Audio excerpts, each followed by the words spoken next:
School থেকে সবেমাত্র ফিরেছি, ভীষণ রকম টায়ার্ড। আর বারান্দায় এসে ভাবলাম তোমাদের সাথে একটা ভিডিও শেয়ার করার আছে, তো ভিডিওটা শেয়ার করব বলে ভিডিওটা অন করেছি।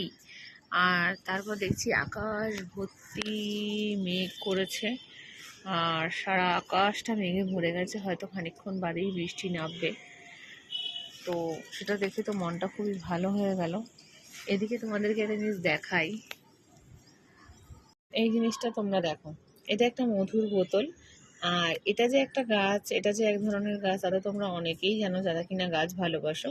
তো আমি না এটা চারা করব ভাবছিলাম, কিন্তু অনেকেই বলে ডাল লাগালে এটা হয়, কিন্তু আমি চারা করতে একটু যখন টাইম নিল, কি যখন মাটিতে বসালাম ডাল ভেঙে, তখন কিন্তু চারাটা ঠিকঠাক হলো না। সেই জন্য আমি কি করেছিলাম আগের বারে, এই ডালগুলোকে কেটে না, এই ডালগুলোকে কেটে এরকম করে জলে ডুবিয়ে রেখেছিলাম। তারপর দেখলাম যে গোড়াটা পুরো পচে গেল, গোড়া থেকে কিন্তু কোনো রকম কি বেরোলো না, রুট বেরোলো না। কিন্তু তোমরা এখানে দেখো, এই যে এখানে শিশিটা আছে, এর মধ্যে আমি খানিক পাথর রেখেছি। এই পাথরে রাখার ফলে দেখো, আজ প্রায় 1 সপ্তাহ হলো এটা আমি রেখেছি। আর এখানে তোমরা দেখতে পাচ্ছ কিনা আমি বলতে পারবো না, এই যে সাদা সাদা রুটটা, দাঁড়াও, এই যে দেখো, এবার নিশ্চয়ই বোঝা গেছে এর এন্ডে সাদা সাদা একটা জিনিস হয়েছে। আর এটাই কিন্তু রুট, এটা কিন্তু রুট হচ্ছে, ঠিক আছে। যদিও এখন অনেকটাই ছোট, তাই তোমাদের বুঝতে অসুবিধা হতে পারে, কিন্তু এটাই কিন্তু রুট। আর যেটা আমার মধ্যে একটা প্রবল আনন্দ সৃষ্টি করেছে যে না, ডালগুলো কিন্তু মরছে না, ডালগুলো কিন্তু আস্তে আস্তে রুট হতে শুরু করেছে, ঠিক আছে। এটার মধ্যে নেই, কিন্তু ওইটার মধ্যে আছে। আর হ্যাঁ, আরও একটা কথা, যখন এরকম রুট তৈরি করবে তখন গাছকে বিশেষভাবে এদিক ওদিক দুলি কিংবা স্থান চেঞ্জ করবে না। এটাও আমি কিন্তু এরকমভাবেই কিন্তু এটা করার পর শিখেছি। আর দেখবে যদি এর নতুন মানে রুট হতে শুরু করে, তাহলে দেখবে এর পাতাগুলো ঝরে কিন্তু যাবে না, পাতাগুলো থাকবে, আর নতুন পাতাও খানিক দিন পরে আসবে। এখানে হয়তো কালারে এরকম লাগছে, কিন্তু আসল পুরনো পাতা হচ্ছে এরকম একটা পিঙ্কিশ বর্ডার।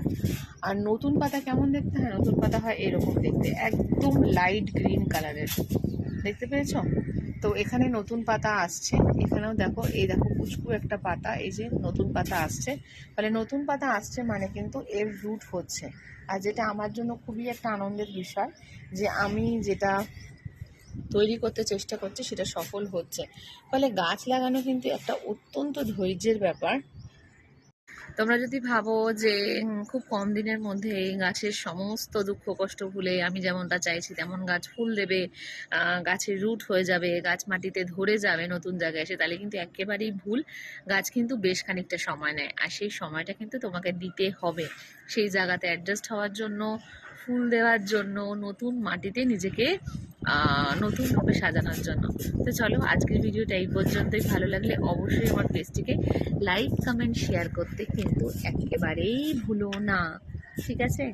চলো, দেখা হচ্ছে পরের ভিডিওতে খুব তাড়াতাড়ি। সকলে তোমরা ভালো থেকো, টাটা।